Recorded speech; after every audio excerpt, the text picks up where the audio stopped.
Hello po sa inyo mga ka-Jansky, kumusta po kayo?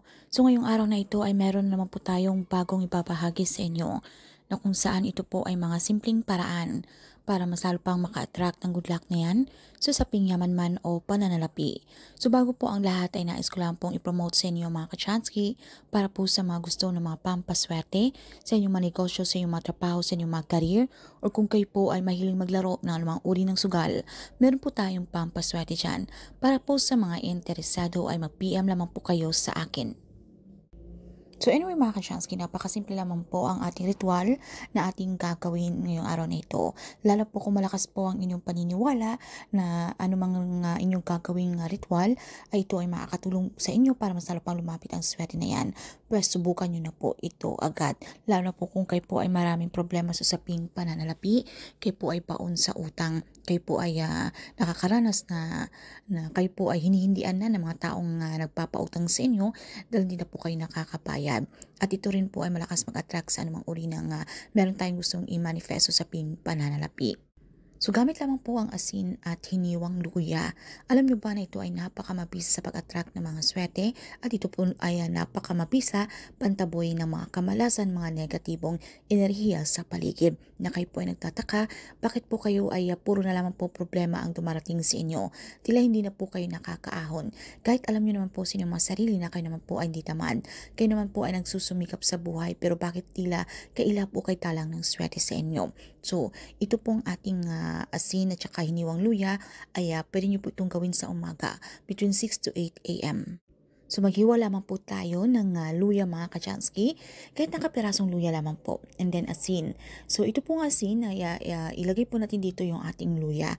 Okay, maglagay po tayo dito ng asin dito sa ating luya at ikuskus nyo lamang po ito sa inyong dalawang palad. Okay? Especially po sa araw na yan, na kung meron po kayong mga mahalagang lakad na inyo pong lalakarin, na alam mo, meron po kayong mga transaksyon na may kinalaman sa pera. Kung kayo po ay negosyante na gusto nyo pong maging successful or gusto nyo pong mag-close yung deal na okay, kayo po ay magiging matagumpay, okay? Na magkakaroon po ng magandang resulta. So gawin nyo lamang po ito. Magkuskus po kayo nito sa inyong dalawang palad dahil para matanggal po kung ano man po yung negative energy na nakakapit yan. At ito rin po ay makakatulong para kung ano man po yung ating hawakan ay tayo po ay kakapitan ng swerte. So habang kinukuskus nyo po yan sa iyong dalawang palad mga ka-Jansky, baka isipin nyo po ang gusto nyo pong mangyari, ang inyong mga kahilingan, ang inyong mga intensyon. And then pagkatapos dapat kayo po ay maging positibo. I-claim, i-affirm nyo na po sa inyong mga sarili ang mga swerteng darating. Sabitin nyo lamang po yung ating mantra. Thank you, universe. Now I'm ready to receive the blessings.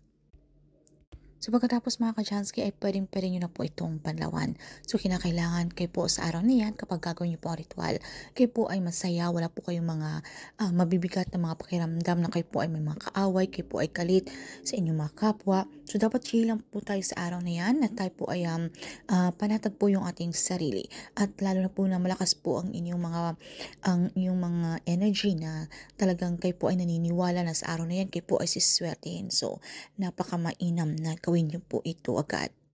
Ito rin po ay mainam mga ka-Jansky, lalo po kung kayo rin po ay mahilig maglaro na anumang uri ng sugal, kung mahilig po kayong tumaya ng loto, sabong, STL, or anumang mga online games din mga ka-Jansky.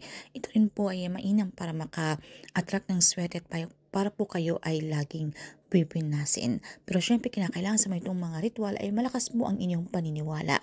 Dahil kung kayo po ay negat, kayo po ay nag-aalinlangan, ay huwag niyo lamang pong subukan mga ka-Jansky dahil masasayang lamang po ang inyong oras.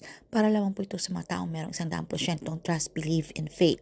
So, syempre sa may itong pampaswerte mga ka-Jansky ay sabayin pa rin po natin ito na aksyon, pagsusumikap, lalo pa po tayong magsipag, dapat umisip pa rin po tayo ng mga paraan kung paano pa po tayo mas lalong maging produktibo. Hindi po ito ay ibig sabihin na tayo po ay maging tamad na lamang at wala na po tayong gagawin, na mag-aantay na lamang po tayo ng grasya. So ito po ay dapat makita ng universe na tayo pa rin po ay gumagawa ng paraan, na tayo pa rin po ay patuloy sa ating pagsusumikap nang sa ganun ay tayo po ay kanyang gantimpalaan. At pag po kayo mawala ng pag-asa, wag po tayong laging magreklamo na kung bakit ganito na lang lagi ang ating nararanasan sa ating buhay. So dapat magtiwala lamang po tayo sa may kapal at tayo po ay gumawa ng aksyon. Okay, hayaan lamang po natin dahil ito po ay darating sa tamang panahon at ito po ay mangyayari. So, kaya itong mga ritual na ito ay makakatulong para mas lalo pang lumapit ang blessings na yan.